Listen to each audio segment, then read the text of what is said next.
That's why principles is really the only thing we need to be putting at the middle, because when we do that, it leads to fulfillment because we can stand in front of the mirror at the end of the day and say, I really like who I am and who I'm becoming day in, day out. And I like who I'm looking back at in the mirror.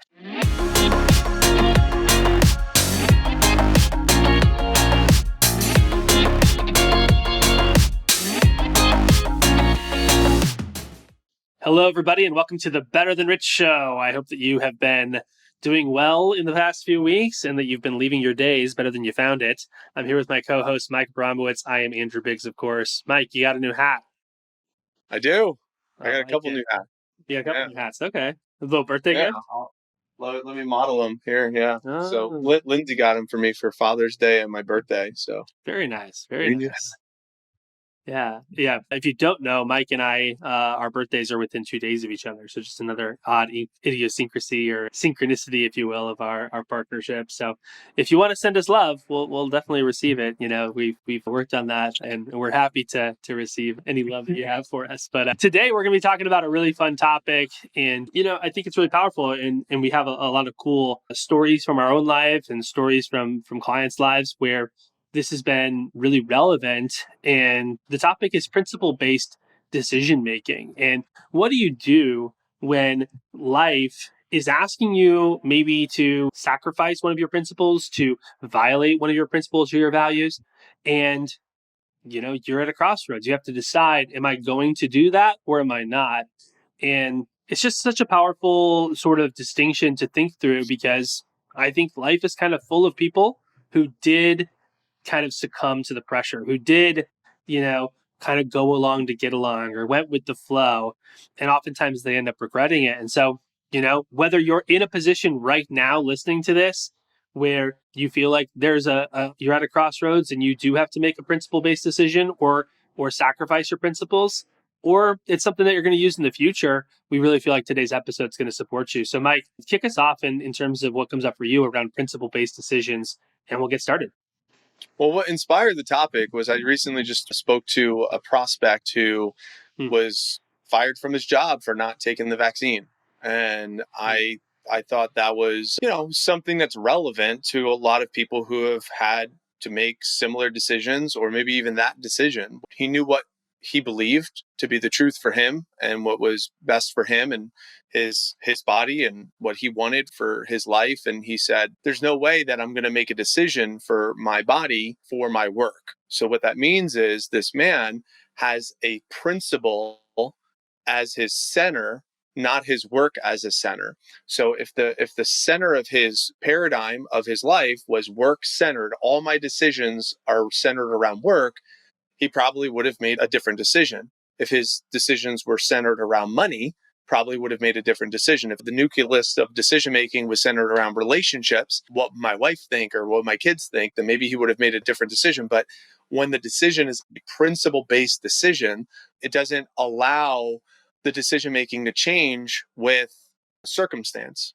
And that's obviously I'd like to deep dive into that, but that's my first Mm-hmm. initial thought Mm-hmm. as and the inspiration behind why I wanted to jam on this topic Yeah. today. And there's a lot of people, right, who have been in his position who have gone both ways, right? And that's why it's a really interesting time to be alive right now, because we have to ask ourselves, like, okay, am I going to go along to get along? Am I going to operate with a paradigm of convenience, or am I going to do what I feel is right?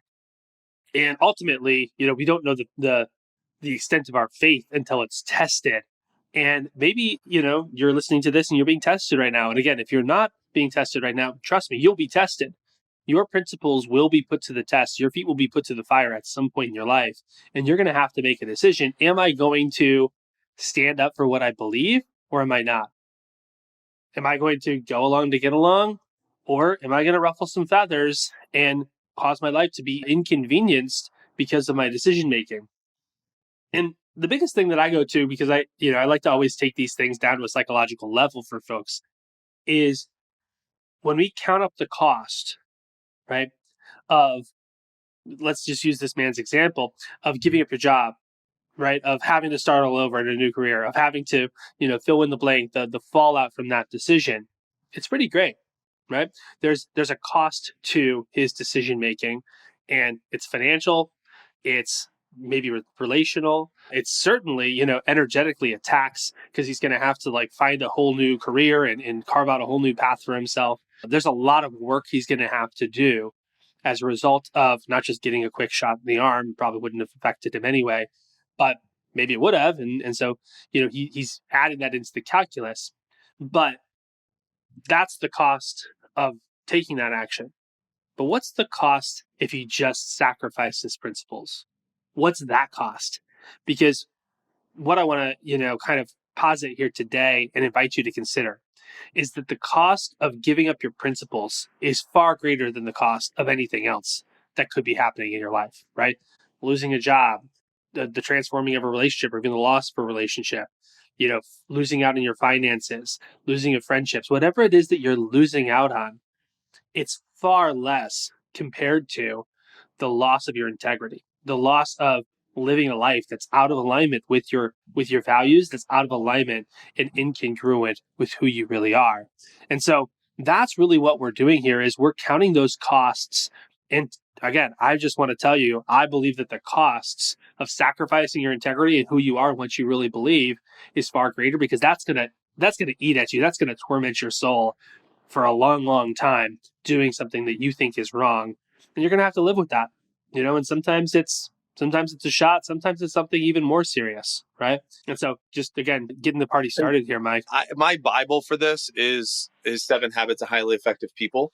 So Classic. this is like my Bible. And what's interesting is I actually have a piece of paper that's saved on this exact page, Hmm. which is, and I'll hold it up, the principle centered leadership. So this is, if you have the book, page 125, and it's the center as the nucleus. And what's interesting is the way Stephen Covey talks about it is, if you put your spouse at the center, or if you put family at the center, or money at the center, if you weigh out what that looks like. So let's say if my spouse is at the center of all my decision making, and then I get divorced. Well, now what's at the center? If money is at the center of all my decision making, but then I lose my money. And that was what happened with me. My self worth was tied to my net worth in my early mid 20s. It was all about money. And when I had a decent amount of money, I was like, I'm the best. And all my decisions were based about money. Well, when that money was taken away, and the market collapsed, we went into the recession 2008, and I'm like, floundering around with a 400 credit score with negative $130,000 in debt. I was lost. I didn't want to get off the couch, because the center of my paradigm was about money, and a lot of my decision making was about money. If your work is at your center, and all my decisions I make are about work, and then you lose your job, or maybe you have a circumstance like my circumstance, where my wife is a medical mom now, and she's not able to go back to work because she's a full-time medical mama for our son. It's like, if the center is work, there's potential consequences that come from this when that can't exist. So that's why I really love the idea of a paradigm shift. And that's something that he talks about in the book with the picture, and I'll show it here, is whether or not you see the old lady or the young lady. If you see the old grumpy woman or the young attractive woman, it's just a shift in perspective. And if you're watching on the YouTube, this shows you, it's like, oh, see, it's a young lady, right? And you can kind of see how it's a young lady. But then if you look, a couple of pages later, he shows how you can see that it's also an old lady too. If you look at this picture, that's how you can see it's the old lady. And it's just this very quick shift of paradigm, shift of perspective, shift of focus, to say, I'm going to make my decisions based on principles, not on relationships, not on work, not on money, not on possessions, not on significant others, or whatever it might be. So Hmm. Hmm. that's what shows up for me. Right. And it's like, what ultimately life is about is those moments, right? Like when we think about those moments where we are being tempted by money or comfort, or I put down, fun or significance or whatever, we're being kind of drawn toward in a particular direction. And, we basically have to sacrifice some of our integrity or our values or what we care about at the deepest level who we really are, who we're meant to be, and who we're becoming in this life, so that that can, we can have those things. Well, you've just made a deal with the devil. Like that's the Faustian bargain that is at the root of all of these decisions, right? Is I'm going to chase after, these things that make me feel good in the moment, or is kind of a short term gratification, or maybe even just short term comfort, right? Because it doesn't ruffle feathers. I think about, this is probably going to air a few weeks later, but Jordan Peterson was just banned from Twitter. He's one of my favorite, sort of thought leaders. I don't know, Mike, if you know this, that he was banned from Twitter. No, I didn't know that. he was banned from Twitter, which par for the course, right?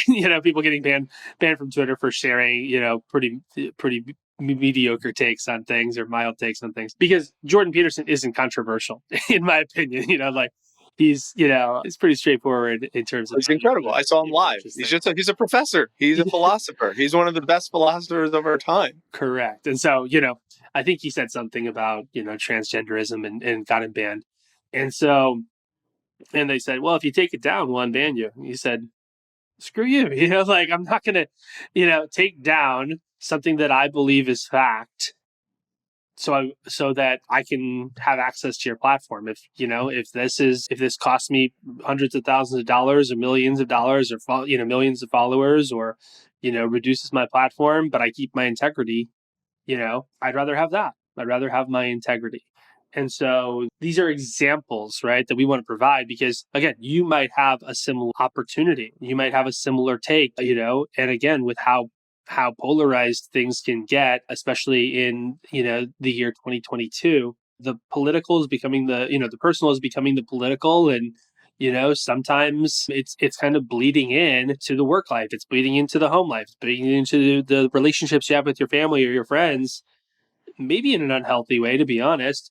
But also, that might mean some tough decisions need to be made at times on how you operate in those spheres, no matter where you come down on that spectrum. And again, it could be political, could be, a spiritual for you. Maybe you have a pro life belief and you say, I'm not going to work for this company that's supporting pro choice causes. Or maybe it's the opposite. Like, I don't know. But what is it for you and how are you going to choose to operate? That's the biggest question that we want to ask today, because each time we kind of go along to get along, to say it again, we're eroding our character.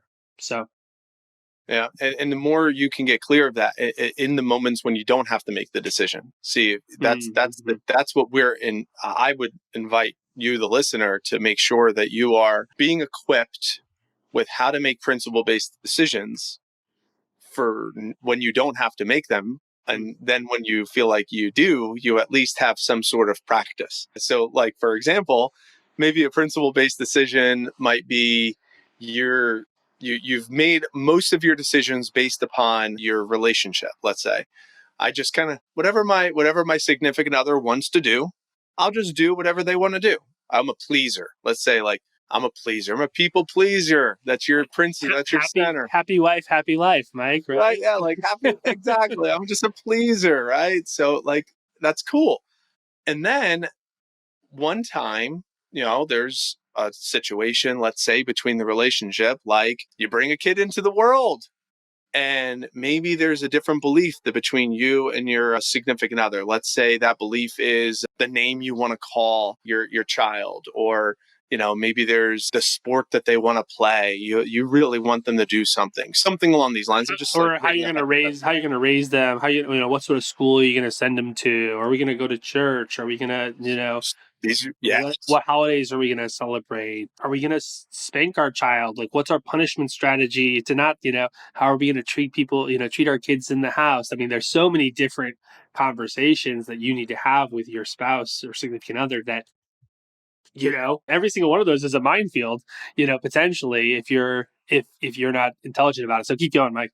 No, this is good, and that's why we're riffing back and forth, because this is an example that Andrew and I are family men with businesses that we can make. We have had to make these conversations happen with our partners, and maybe you might too. But if all of your decision making originally in the relationship was, oh, I'm just going to be a pleaser, and then a topic like this comes up where it's like, well, no, I really feel firm in this. Like, we definitely will blank. We will definitely spank the kid. We will definitely make sure the kid does bedtime this way, or we're going to celebrate holidays this way. This is really important to me.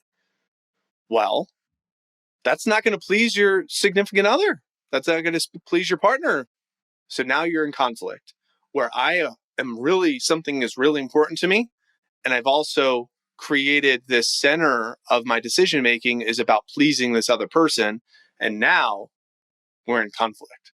Hmm. So conflict resolution happens, in my opinion, before the conflict arises, because if you have the relationship as your center versus the principles as your center, this is where the conflict shows up later. You need to anchor those principles even more before that conversation happens. So like, how can you get anchored into those traditions or into that belief system? How can you practice that? How could you live in integrity even more with why those parts of your life are really important? And how can you get clear on some of those things well before the conflict arises? Hmm. I don't know what your thoughts on that.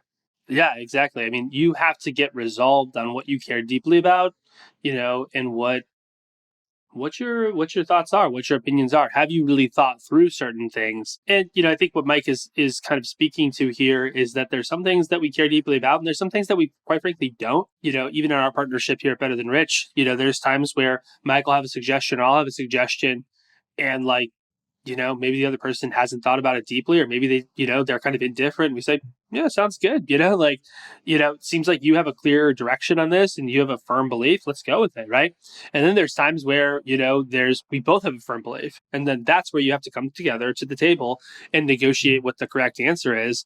But, yeah, I definitely think if you're like, you have a strong opinion about everything. If you're like listening to this and you're just constantly in conflict because you care deeply about every single little thing, there might be some examination to do there and ask yourself, like, man, am I just kind of being an unreasonable person? So we're not saying like be some unreasonable person and, never, ever, ever, just kind of choose where to pick your battles and stuff. We're saying when a battle is like something worth fighting over, are you willing to fight for it? I actually took a little bit of time when you were speaking there, Mike, when you said this, if you put your spouse at the center, well, what's the end result of that? I said it's going to be resentment, right? Because when you put the spouse or your significant other or any other person, right, at the center, and you basically say, as long as I don't upset this person, that's how I'm going to operate my life. You're going to end up swallowing, biting your tongue a lot, and then you're going to end up with resentment. If you put money at the center, right, and you're going to say, well, no matter whatever makes me the most money is what I'm going to do. Well, then eventually you're gonna live a purposeless life, right? So resentment is going to be tied to putting relationships at the middle. Purposelessness, right? Or kind of this like this disillusionment is what's going to happen when you put money at the center. Let's say you put fun at the center of your life. Well, what's that going to lead to? That's going to lead to chaos, okay? Because you put fun at the center, and basically you're just going to be like chasing around whatever is the most exciting in your life, and so your life is going to end up being really, really chaotic. Let's say you put work at the center. Well, what's the result of that? Isolation. You're going to be alone. You're going to not going to have any friendships. You're not going to have any sort of like hobbies or interests. You're going to isolate yourself because all you care about was work. And even the people you work with don't want to hang out with you because even when you're hanging out with them, all you do is talk about work. And so it's like we need to. That's why principles is really the only thing we need to be putting at the middle, because when we do that, it leads to fulfillment because we can stand in front of the mirror at the end of the day and say, you know what, I may not have the most money in the world. I may not, have the coolest, Instagram profile of where I'm traveling or whatever it is that, is your vision of like what it is to be cool or whatever. But I really like this guy. I really like this girl. I really like who I am and who I'm becoming day in, day out. And I like who I'm looking back at in the mirror. So just some thoughts there around what you and get when you place the improper thing at the center of your life. And when you do that, not only do you avoid the resentment, but you're also potentially positioning yourself to project these insecurities, because that's where a lot of judgment comes from. It's like, oh my God, they're not, I can't believe they're making those decisions. They're thinking it that way. And then we project our own misalignment, because if we're not aligned to our fulfillment, to our purpose, to our values, then we're going to project these misalignments to onto the world or onto the other Hmm. people, because they're like, oh my god, I can't believe they're making that decision. Hmm. And essentially I grew up going to synagogue. I had my bar mitzvah, went to temple when my mom got diagnosed with cancer. We went to the temple and prayed, and it, I was very much like into the spiritual sense of this higher power and praying to a higher power. And the challenge that I experienced within the Jewish community was not even the religion. It was how catty some of the people were. It's like, oh, you're not Jewish enough. It's like what the hell does that mean? It's like who made the book of what is considered Jewish enough? And it's like it almost deterred me from the party, if you will, because of the people projecting their own insecurities. Meaning, if they had religion at the center, if religion is at the center versus their own individual principles at the center, and if someone's not religious enough to their terms, then they're going to project their judgment onto someone else. And what does that do? Well, it's probably counterproductive to what the actual beliefs are of that religion in the first place. It's Hmm. not a great practice. And Andrew, you taught me this about judgment is like this base level. If you trace it all the way down, is that base level of violence. Like Hmm. violence is where judgment is like the birthplace of that. Hmm. And I think too many people project that onto others, and sometimes not even knowing it. So you say, oh, this is what I believe. Great, that's your belief. But if you're projecting that belief onto someone else, well, you're probably not principle centered in that belief. If you need other people's validation of why you are believing what you believe, why can't you Hmm. just believe what you believe and not have to convince other people of it? I don't know. Hmm. What showed up for you when you got to hear my little rant? Yeah, I think, what I'm hearing is, and this is one of the people's most common complaints about religion, isn't even the religion itself, but the people in the religion. And I think, partially this is what turns people off from religion, right? Because it's like, well, yeah, you're saying all these things, but then you're acting in a different way. And so what happens is, because people don't put the principles at the center, then it creates kind of a perversion of what the values of the religion really are. And also it's a fun lesson for everybody who's felt the way Mike has, because I think we all have at certain points where you're involved in a group, or whether it's religion or even a business that says, oh, this is our values, this is our mission statement. And then you see how they act, and it's out of alignment. That doesn't necessarily mean that the mission statement is bad, right? Or that the religion is wrong. It just simply means that human beings are flawed people, and they're continually straying from the path. And so if we can remind them and bring them back in, I think that's really cool.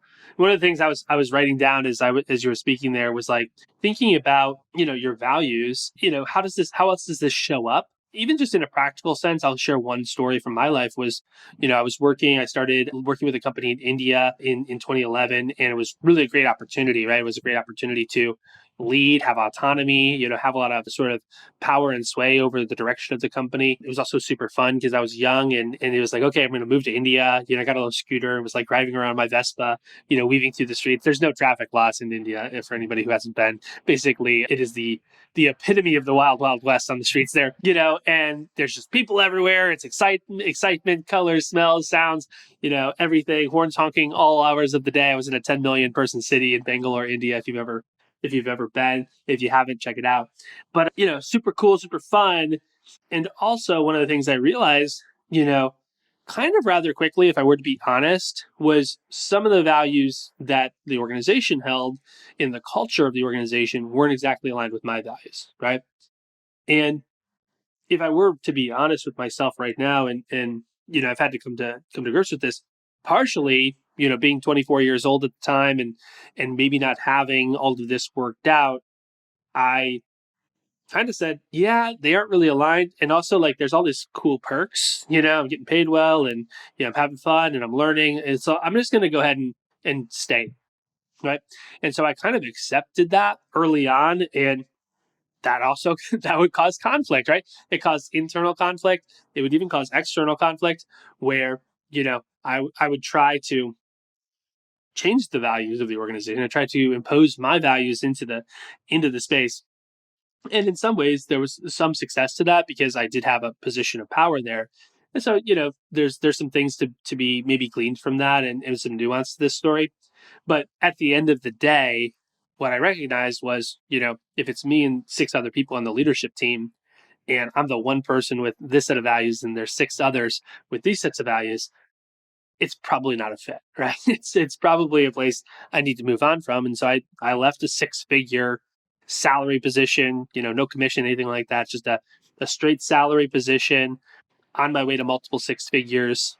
I think I got like a $55,000 Christmas bonus one year. Got, healthcare, all the benefits, all that good stuff, flying around the world, clients in Europe, clients in South America, clients in, the Bay Area, just kind of this really cool lifestyle to start my own business and make $0 because the values weren't aligned. And I had to ask myself, if I'm here for another 5 years, if I'm here for another 10 years, can I live with myself? Do I like who I'm becoming? Do I enjoy, trying to pretend that my values are different than they are? And I ultimately had to decide no. And so it's like, you may be in that same situation, right? It might not be a vaccine. It could just be, you know what? I feel like I'm meant to be doing something else, and that I'm not realizing my full potential here, and that I'm putting money at the middle or convenience at the middle, like I was. So I just share that because this shows up in so many different ways. I even put down it could show up where you shop, right? And what companies you support. Like, where are you putting your, where are you, what sort of videos are you watching? What sort of, where do you put your time and your attention, your focus? Because, like, one of the ways we have our currency is our wallets, and another is our attention. So, so there's just so many ways that this shows up. And it's like, who are you supporting with your wallet? Who are you supporting with your eyeballs? And all of those things, in theory, could be moral choices, right, to consider. And I'm not saying you have to get super crazy, like I said, and feel deeply about everything, but there might be some things that you do feel deeply about.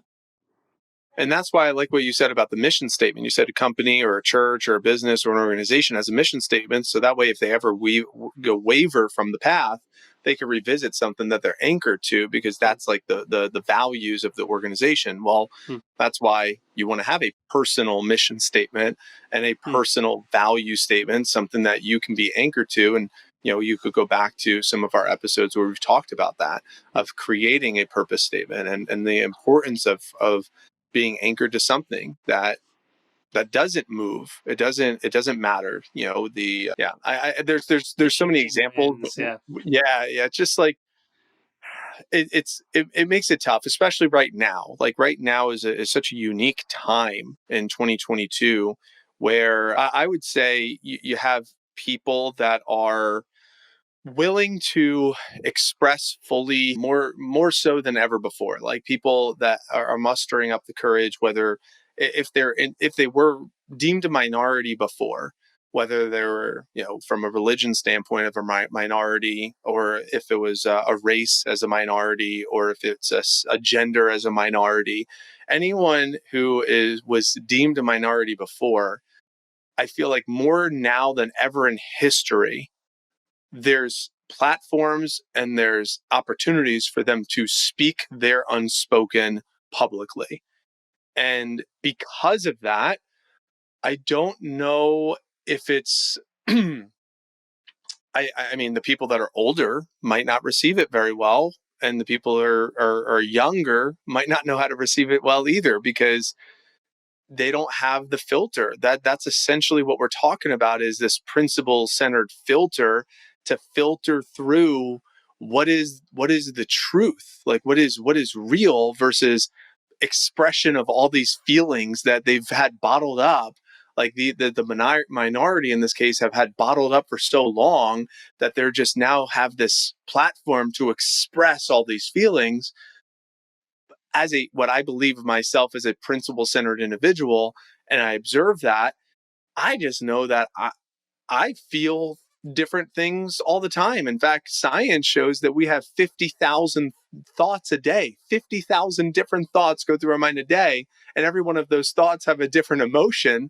So if I was going to express 50,000 emotions that happen over the course of my day, I think I wouldn't be crystal clear of what is the truth because it's constantly changing. The emotions are constantly changing. So if I'm in an environment around me where there's everyone speaking these feelings and these emotions, how do I know what is actually true? How do I know what Mhm. is what is the real truth principle center behind what is being spoken? Mhm. And that's where a little bit of coaching, mentorship, some guidance, education, education, Latin rooted, educari, to draw out, to really pull out what is the truth, our full potential, the best version of us. Those are a couple things that you triggered for me as you were Yeah, talking. and counsel, and so to deepen your thoughts and deepen your emotions. And I think, just to speak to kind of what Mike's saying, I think it's good that people are expressing themselves because there is a lot of pent up energy, right? There's pent up energy from, minorities who feel like they haven't been heard. There's pent up energies from, from people who feel like their voices are being silenced in general, right? Whether that's minorities, women, conservatives oftentimes complain that, social media platforms are censoring them, or they feel like they can't speak up at work about their beliefs because they feel like they'll be punished, right? I mean, this vaccine idea, or, how you feel about COVID, whatever. And so everybody, has been kind of like suppressing themselves in some ways. And so I think it's healthy to get some of that off their chest, right? And to feel like I can be me and I can express myself and I can take a stand for what I believe and what I feel. And also sometimes our emotions can be irrational, can be misleading. I forget his name. I think it was Matthew Kelly. He's been on the Tim Ferriss show a handful of times where, you know, he kind of talks about the flitting nature of certain things, and he has an organization, I think it's called the Clock of the Long Now, which is kind of a strange name, but you can check it out, where he's trying to solve problems that humanity's going to have 10,000 years from now, which, is a pretty great thing because most of us are trying to solve problems like today, tomorrow, next week, next month, next year. Maybe, if you're a little bit more secure and centered and heart minded and stuff, you're focusing on decades. And because we only have so much time on this planet, and so we start to think that way, right? And if I were to be honest, that's where my thinking is probably like in terms of decades. I'd love to maybe stretch that to centuries, but we'll see. But he's thinking 10,000 years in the future. And basically he's, what that means is the noise, right, that you see on a daily basis is just not effective. It doesn't affect him. It doesn't affect the plans. It doesn't affect how he feels and what's happening. And so one of the biggest things we can do is to like ask ourselves, do I really need to consume this? Do I really need to be thinking this? Do I really need to express this right now? Or would it be better suited for my energy and for my learning to kind of silence it a little bit, to kind of retreat strategically and to focus on things that are more principle based? Am I reading about current events or am I reading what the Buddha said thousands of years ago? Am I in a heated debate on social media or am I learning what the Stoics, wrote about how to meditate and how to properly orient your life?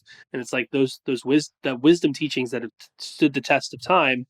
That's something you should be focused on. The other thing I would recommend is, how often do you kind of, um, we've talked about this in the past on this show, but how often are you going back to first principles thinking yourself and like actually studying something and actually learning the data? Oftentimes, what we do is we kind of outsource our sense making to somebody else, right? Because, well, first off, there's a lot of sense making to be done. Like apparently, we're supposed to know everything there is about disease, infectious disease, and immunology, and vaccination. We're supposed to know everything about that, right? We're supposed to know everything about when life begins and when it doesn't, and et cetera, and the ins and outs of that moral question. We're supposed to know everything about the war in Ukraine. It's like, how could I possibly make sense of all that and run my business and make ends meet, and learn what I need to learn to operate a really successful, you know, business and my day to day life, right? And be there for my family, be there for my kids. So we have to outsource some of our sense making, but it's like, who are you outsourcing it to?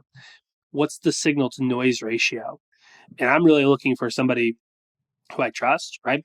But also somebody who's citing data and somebody who's kind of looking at the actual facts of things and bringing forth facts. And if someone's kind of like hyperbolic and they're super emotional, right?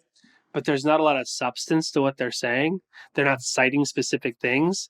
Then I move away from those people. Maybe they're right, maybe they're wrong, but I'm not interested because I can't get trusting sources from them. And the other thing is, like, are you doing any research yourself? Have you actually read anything about climate change, or are you just parroting what other people have to say? Maybe you're right, maybe you're wrong, but do you know you're right? Do you know you're wrong?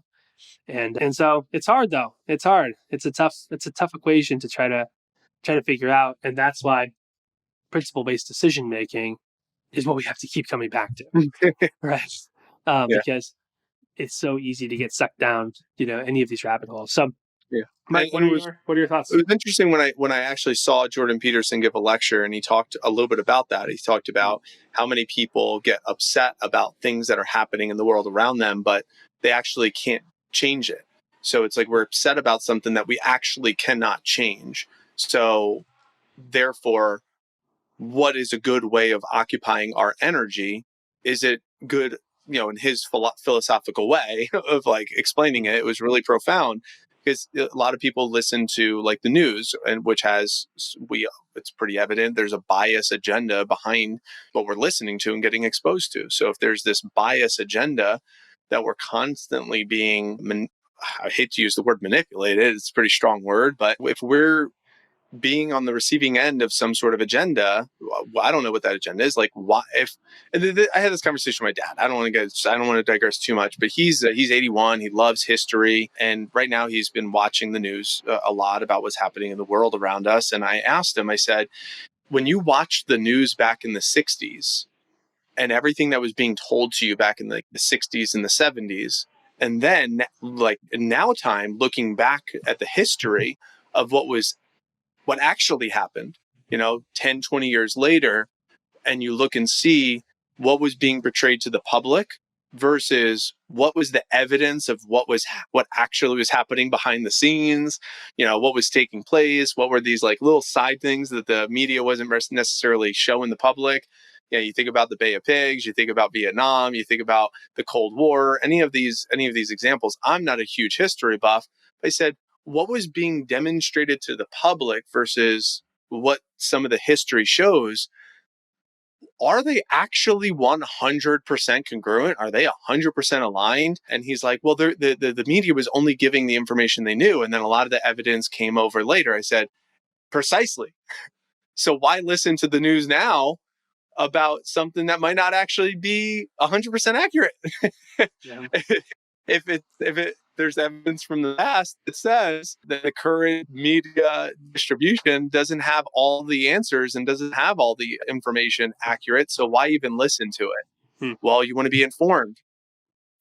Well, Maybe you're how misinformed. informed do you need to be if it's misinformation, and history shows that some of the public information that's being distributed is actually misinformation or biased information? And that was just a conversation. So Yeah, why totally. is that relevant? It comes down to why fill your mind? Why get upset with something and get so emotionally charged about something, number one, that you can't change, or number two, if you can do something about it, then let's figure out how we can get principle centered with what we're getting emotionally charged about. Okay, I'm pissed off about this. Why am I pissed off about this? Well, this is really important to me. Why is it really important to me? Chase it down, chase it down. It's like, cool, what can I do about it? Hmm. What can I do about that? And sometimes if the answers lead to not much, well, what can I do? And sometimes if that's nothing, we need to surrender to what is, reach a place of acceptance, and then move on. And if there is something that we can do, let's take massive action. Let's do something about it.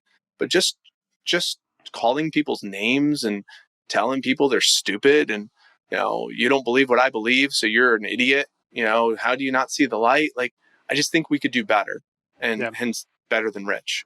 absolutely. I'll share as like a closing thought is like, you know, even if you don't believe that there's a bias, in the news, it also there's more news sources you can get nowadays, which is I think a positive because different narratives can kind of break through. But the truth is that no matter what, there's a bias, right? There's a bias on no matter what source you go to, and so one of the other biases that they that everybody has, where your attention is commoditized, is to keep you watching, to keep you to to kind of hijack your limbic system and your fight or flight response, and to just let's keep you watching, let's keep you going, I mean, I look at our metrics on YouTube and it's like, okay, I can see where people fall off, right? And so like this is a science, and some people have gotten really really good at it, of like keeping your attention. And what keeps people's attention a lot is outrage, horror, stuff that's going to trigger you. And so it's like, well, do I want to be triggered all day? Is that living better than rich? Walking around super informed and super triggered? And maybe my information that I think is information is actually misinformation? I don't know. Right? I'm gonna call bullshit on that one, and I'm gonna challenge you to reconsider. So, Mike, those are my closing thoughts. What are your closing thoughts? And we can let everyone go for the week. I just recommend checking out Seven Habits of Highly Effective People. I think picking up that book again, exploring some of the pages in here, specifically centered around page 124, 125, like that section of the book, I think it'd be a really healthy review for you as the listener. And if you want to hop on a call with Andrew or myself, where we can kind of dissect a little bit of your decision making and maybe support you, be a good soundboard, make your way to the website and betterthanrich.com, and request a complimentary discovery call. We can see if we can help you out. Well, thank you so much, Mike, for your time today. Thank you, our humble listener. We appreciate each and every one of you. And remember, until next week, to leave today better than you found it. We'll see you later. Bye.